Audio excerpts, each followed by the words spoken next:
തിരുവനന്തപുരം മണ്ണന്തല പോലീസിൽ നിന്ന് auto driver നേരിട്ടത് ക്രൂര ലോക്കപ്പ് മർദ്ദനം. പോലീസ് സ്റ്റേഷനിൽ വിളിച്ചു വരുത്തി ഡെസ്കിന് മുകളിൽ കൈകൾ പിടിച്ച് തിരിഞ്ഞു നിർത്തി മർദ്ദിച്ചതായി ദേഹമാസകലം പരിക്കേറ്റ ദസ്തഗീർ ജനം ടിവിയോട് പറഞ്ഞു. സ്റ്റേഷനിലെ CCTV ക്യാമറകൾ ഓഫ് ചെയ്തുകൊണ്ടായിരുന്നു പോലീസ് മുറയെന്നും ഓട്ടോ ഡ്രൈവർ പറയുന്നു.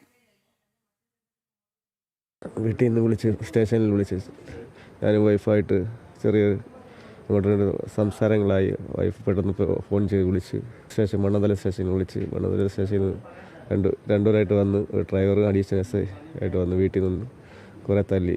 അത് കഴിഞ്ഞിട്ട് അവിടെ കൊണ്ടുപോയി. അവിടെ നിന്ന് കുറേ തല്ലി. മെയിൻ SI അടുത്ത വന്ന് 8 മണിയായപ്പോൾ 7:50 ടൈമായപ്പോൾ അത് മെയിൻ SI വന്ന് അകത്തോട്ട് കൊണ്ടുപോയി. കുറേ അതിനേക്കാളും നല്ല 10-20 അടി കമ്പിട്ട് അടിച്ചത്. സ്റ്റേഷന് അവിടെ എത്തിയതിന് ശേഷം മർദ്ദിച്ച് അവിടെ പോയിട്ടും ഈ അഡീഷണൽ സാറ് അവിടെ നിന്ന് മർദ്ദിച്ചില്ല. അത് കഴിഞ്ഞിട്ട് മെയിൻ സാർ വന്നായിരുന്നു. ഡ്യൂട്ടി ടൈമിൽ വന്നപ്പോൾ ഫസ്റ്റ് എന്നെ മാത്രമേ ഉള്ളായിരുന്നു. അകത്ത് കൊണ്ടുപോയി ഡെസ്കിൻ്റെ ഫ്രണ്ടിൽ ബാക്കിൽ നിൽക്കാൻ പറഞ്ഞു. അകത്തോട്ടാണ് അങ്ങനെ മറന്നു. ഒത്തിരി ബൈക്ക് നല്ല രീതിയിൽ വലിയ കമ്പിട്ടാണ്. ഏത് കമ്പാണെന്ന് അറിയില്ല. എത്ര ശരം കട്ടിയുള്ള കമ്പാണ്. ഈ വണ്ടിയിൽ എവനെയും കയറ്റി അവിടെ കൊണ്ടുപോയി മോനെ അടിച്ചിട്ട് ഫുള്ള് പഞ്ചറാക്കി. ഇനി വേല ചെയ്ത് ഇനി അവനക്ക് തിന്നാനുള്ള ഇതില്ല അവനക്ക്, അത്രയ്ക്ക് മാത്രം. എന്നിട്ട് ഇങ്ങനെ ഈ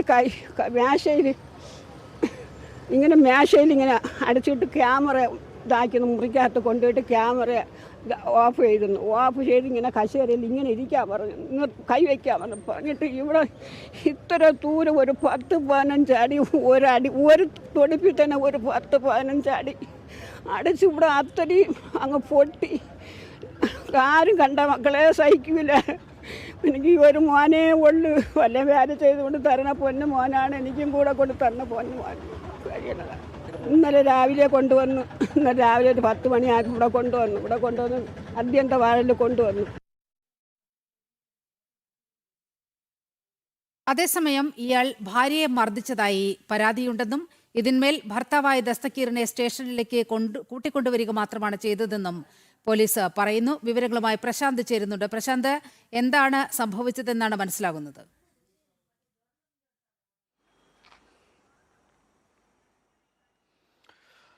നീലിമ, മണ്ണന്തല പോലീസിൽ നിന്നും ക്രൂരമായ മർദ്ദനങ്ങളാണ് ദസ്തഗീറിന് ഏറ്റുവാങ്ങേണ്ടി വന്നതെന്നാണ് ദസ്തഗീർ ജനം ടിവിയോട് പറഞ്ഞത്. തന്നെ വീട്ടിൽ നിന്ന് കൊണ്ടുപോകുമ്പോൾ വീട്ടിൽ വെച്ചും മർദ്ദിച്ചുവെന്ന് പറയുന്നു. അതിനുശേഷം പോലീസ് സ്റ്റേഷനിലേക്ക് എത്തിക്കുകയും പോലീസ് സ്റ്റേഷനിൽ വെച്ച് ക്രൂരമായ രീതിയിൽ മർദ്ദിക്കുകയും ചെയ്തു എന്നാണ് പറയുന്നത്. കഴിഞ്ഞ ദിവസം, അതായത് വെള്ളിയാഴ്ച പുലർച്ചയോടുകൂടിയാണ് ഈ ദസ്തഗീറിനെ പോലീസ് കൊണ്ടുപോകുന്നത്, മണ്ണന്തല പോലീസ് കൊണ്ടുപോകുന്നത്. പോലീസ് പറഞ്ഞത് തങ്ങളെ ഉറങ്ങാൻ സമ്മതിക്കില്ലേടാ എന്ന് ചോദിച്ചുകൊണ്ട് മർദ്ദിച്ചു എന്നാണ് ദസ്തഗീർ പറയുന്നത്. അതിനുശേഷം ക്രൂരമായി മർദ്ദിച്ചു. അതായത് പോലീസ് സ്റ്റേഷനിൽ എത്തിച്ചതിനു ശേഷം ക്രൂരമായ രീതിയിൽ തല്ലിച്ചതയ്ക്കുന്ന നിലയിലേക്ക് എത്തിച്ചു എന്നാണ് പറയുന്നത്. വടി എന്നാണ് പറയുന്നത് ദസ്തഗീർ. അതായത് ലാത്തി ഉപയോഗിച്ചുകൊണ്ട് തന്നെ വലിയ രീതിയിൽ കാലിലും മുട്ടിലും അതോടൊപ്പം തന്നെ തുടയിലുമെല്ലാം അടിച്ച് പൊട്ടിക്കുന്ന നിലയിലേക്ക് എത്തി എന്നാണ് നമുക്ക് ദൃശ്യങ്ങളിലൂടെ മനസ്സിലാക്കുകയും ചെയ്യുന്നത്. വലിയ രീതിയിലുള്ള ക്രൂര പീഡനങ്ങൾ ഏറ്റുവാങ്ങേണ്ടി വന്നു എന്ന് ദസ്തഗീർ പറയുന്നു. അതായത് ദസ്തഗീറും ഭാര്യയും തമ്മിൽ ചില വഴക്കുണ്ടായി. അതിനുശേഷം ഭാര്യയാണ് പോലീസിൽ വിളിച്ച് പറയുന്നത്. ഇതിന്റെ അടിസ്ഥാനത്തിലാണ് ഈ മണ്ണന്തല പോലീസ് നാലാഞ്ചിറയിൽ എത്തുന്നത്, ദസ്തഗീറിന്റെ വീട്ടിലെത്തുന്നത്. അതിനുശേഷം ദസ്തഗീറിനെ അവിടെ നിന്നും കൂട്ടിക്കൊണ്ടു പോവുകയാണ് ചെയ്തത്. കൂട്ടിക്കൊണ്ടു പോകുന്നതിനിടയിൽ വീട്ടിൽ ബന്ധുക്കളെയെല്ലാം ഉമ്മയുടെയും എല്ലാം മുമ്പിൽ വെച്ച് തന്നെ മർദ്ദിച്ചു എന്നാണ് ദസ്തഗീർ പറയുന്നത്. അതിനുശേഷമാണ് പിന്നീട് ഈ പോലീസ് സ്റ്റേഷനിലേക്ക് എത്തിക്കുന്നത്. പോലീസ് സ്റ്റേഷനിലേക്ക് എത്തിക്കുമ്പോഴും പ്രതികാര ബുദ്ധിയോടുകൂടിയാണ് ഈ പോലീസ് ഉദ്യോഗസ്ഥരുടെ സമീപനം ഉണ്ടായതെന്നാണ് പറയുന്നത്. അതായത് കൂട്ടിക്കൊണ്ടു പോവുകയും ഒരു മുറിയിൽ കൂട്ടിക്കൊണ്ടുപോയി അവിടെ ക്യാമറ ഉണ്ടായിരുന്നു പറയുന്നു. ആ CCTV ക്യാമറ ഓഫ് ചെയ്തതിനു ശേഷം ഡെസ്കിൽ കൈവച്ച് നിൽക്കാൻ പറയുന്നു. അതിനുശേഷമാണ് കാലിലും തുടയിലും എല്ലാം അടിക്കുന്ന നിലയിലേക്ക് ഈ പോലീസ് എത്തിയത്. എന്തായാലും നമുക്ക് ദൃശ്യങ്ങളിലൂടെയും അതോടൊപ്പം തന്നെ ഈ ദസ്തഗീർ പറയുന്നതും അനുസരിച്ച് വലിയ രീതിയിലുള്ള ക്രൂരമായ രീതിയിലുള്ള മർദ്ദനമുറകൾക്ക് വിധേയനാകേണ്ടി വന്നു എന്ന് മനസ്സിലാക്കാൻ കഴിയും.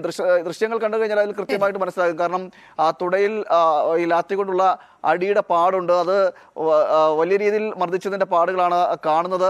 അത് നമുക്ക് മനസ്സിലാക്കാൻ കഴിയും. എന്തായാലും മർദ്ദനം എന്നുള്ള പരാതിയാണ് ഉയർന്നിരിക്കുന്നത്.